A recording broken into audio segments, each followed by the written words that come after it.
Hello there. Welcome to this week's 10-minute recap of everything we were supposed to read in the Bible this week, which is Numbers 28 to Deuteronomy 14. Now, we're reading through the entire Bible this year at Bible Discovery. So if you don't have your Discovery Guide, or if this is your first time here, then make sure to check out our website in the description box for more info. So, in our scripture this week, it was mostly the Mosaic Law, the law given to Moses for Israel by God. Let's get to it. In Numbers 28, we get a rundown of the required offerings to God. So these are broken down into daily, weekly, monthly, and yearly feasts and offerings. Now, the Feast of Weeks, also known as the Feast of Harvest or Pentecost, is described. It was one of the three feasts to be celebrated yearly at the tabernacle and later the temple, celebrating the provision of God. Numbers 29 then continues outlining the yearly sacrifices and their associated festivals or feasts. First outlined is the Feast of Trumpets. So this was a day that opened up the 7th month, which was a month full of holy days.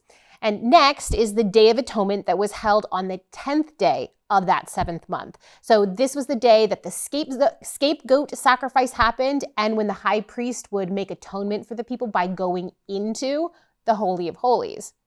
Then the 15th day of that 7th month, so 5 days later, was the Feast of Tabernacles, also known as the Feast of the Ingathering. Now, this was a week-long event celebrating the harvest while also living in temporary shelters, which reminded the Israelites of how God brought them out of the wilderness and into the promised land where they could plant and harvest and live year-round.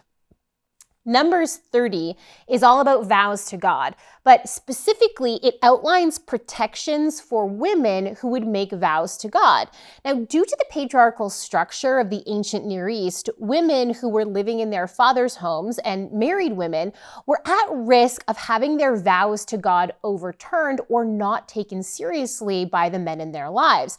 And this chapter provides principles of judgment for dismissive male authorities and outlines situations that allow these women off the hook, so to speak, for certain vows to God. It does mention, however, that women not under the authority of a father or husband, so widows or divorced women, their vows to God were to be binding on them in all circumstances, just like a man's. Numbers 31 records Moses' last military mission before his death. So there's a battle between Israel and Midian, and the record includes a death announcement for the prophet Balaam. In Numbers 32, the Israelite tribe of Reuben and Gad request the territory that Israel had already taken that was east of the Jordan River. And they received this land, but on the agreement that they still had to continue on the conquest with the rest of the Israelites. We're also told that the half-tribe of Manasseh went on their own sort of conquest, and they took land and also settled on the east of the Jordan. Numbers 33 provides us with Israel's travel itinerary from Egypt all the way to the plain of Moab across the Jordan River from Jericho, so right as they set themselves up to go into the conquest. And the chapter notes that Moses recorded these stages in Israel's journey because he was instructed by God to do so. It also contains another warning to Israel that this conquest is not a respecter of persons. In other words, it's not about ethnicity. It was about judging evil. God says to the people that if they decide to engage in the same evil practices as the people they were driving out, then God says, I will do to you what I plan to do to them. Numbers 34 records what should be the future boundaries of the land of Israel, and it names the men who will be responsible for figuring out what land portions belong to what family. Joshua is named as leader, naturally, and Eleazar as the high priest, and then one man from each of the tribes of Israel is named, minus the tribes of Reuben and Gad, who had already fully chosen their territory on that east side of the Jordan. In Numbers 35, God tells the Israelites that when they inherit their property, they're all supposed to give some towns and their surrounding territories to the tribe of Levi so that the Levites can live and have flocks of their own. Remember that they don't get a regular land portion because their inheritance is technically the priesthood of Israel. And then Moses outlines the 6 cities of refuge that will be Levitical cities specifically for people who accidentally kill someone. It's a way that spilled human blood could still be dealt with, even in a case where the killer in question was not deserving of execution. All right, so Numbers 36 ends the book with concerns about the daughters of Zelophehad inheriting land. So the tribal family is worried that if those daughters marry outside the tribe, then their inheritance of land will also switch tribes and make Manasseh's inheritance smaller than it was supposed to be. So the solution was that female inheritors of property needed to marry within their larger tribal grouping so that the land would stay within the tribe. Okay, now on to Deuteronomy. So Deuteronomy is a sort of retelling of the law of God, but it's aimed specifically at the generation of Israel that was going to inherit the promised land. So there's a practical focus on how the law should be applied in a landlocked society rather than one that was traveling around the wilderness. So chapter 1 sees Moses expounding or explaining the law to the Israelites as they prepare for the conquest. And Moses retells their history of establishing leaders or judges, the history of the 12 spies who went through Canaan and incited rebellion against God. Basically, they refused to conquest out of fear. And when they then decided to go in and fight anyway against the counsel of Moses, who had told them that God was not going to be backing their fight, they got beat.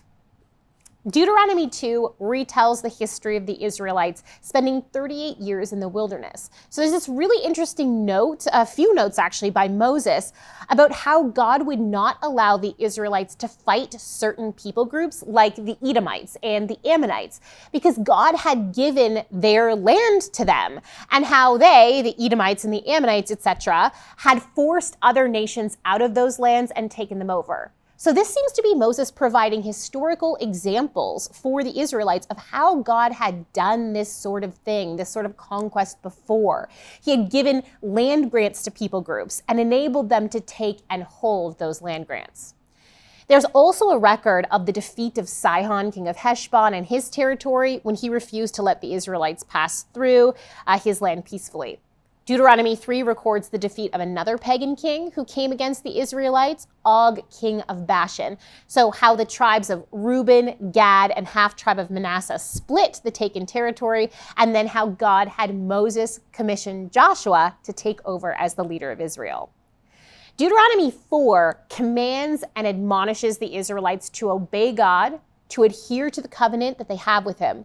Moses specifically calls out idol creation and worship as evil here. He portrays Israel themselves as God's image in verse 20, how God had pulled Israel from the furnace of Egypt. So to make idols then in a similar fashion was a very high form of evil, and it would cause God to judge Israel as they were bringing God's judgment on Canaan. Moses also names 3 cities of refuge on that east side of the Jordan, the territory they already had taken. Deuteronomy 5 contains a retelling of the 10 Commandments. Deuteronomy 6 contains the Jewish Shema, a central element of the law and of following God. It goes like this: "Hear, O Israel, the Lord our God, the Lord is one. Love the Lord your God with all your heart, with all your soul, and with all your strength. These commandments that I give you today are to be on your hearts." And it goes on, ensuring adherence to the covenant. Deuteronomy 7 outlines rules for the conquest. So it highlights the purpose of the conquest was to rid the land of evil and idolatry. The Israelites were to drive out the people and destroy any of the people who stayed to fight them. They're told that this won't happen all at once. It's going to happen little by little, and that they need to be careful not to become like the Canaanites in that process, or else they too would be destroyed in God's judgment. Deuteronomy 8 admonishes Israel not to forget God once they settle in the land and become comfortable. So the laws and the feasts were to be constant, inconvenient reminders to Israel about how they were to be different. Deuteronomy 9 reminds the people that it's not because they're righteous that the land of Canaan is being given to them, but rather because the people in the land currently were guilty of so much horrendous evil. And Moses reminds them of their failings in the incident of the golden calf and how they can easily bring judgment of themselves on themselves as well. Deuteronomy 10 continues that history of the golden calf, how Moses remade the tablets of the law that he had earlier broken. And the last verse gives us a supremely cool description of God, and it's worth the read. That's in verses 17 to 21. Deuteronomy 11 talks about how great the promised land is in terms of its potential for fruitfulness, but again, how Israel has to be extremely careful not to fall into the lifestyle of the surrounding cultures, thus bringing judgment on themselves. Sensing a theme here? Deuteronomy 12 gives one of the ways that they were to minimize this risk, and it was by centralizing worship once they were established in the land.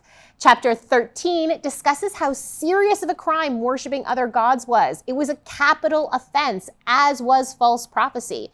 And finally, chapter 14 outlines practices that are common in that day, but they were not acceptable for Israel. So certain mourning practices and dietary laws, for example, are outlined. And the chapter also outlines what Israelite tithing was supposed to look like specifically. So essentially 10% of their harvest would be used in a big yearly feast of celebration of God's goodness, and they would share it with the Levites. But every 3 years, they donate in the entirety of that 10% so that the Levites could celebrate exclusively. That's it for this week. Happy studying. I'll see you next time. Thank you so much for watching. We want to keep producing high-quality biblical content, but we can't do it without your support. If you feel called to support us, please click the link in the description under Donate. Your support really means a lot to us.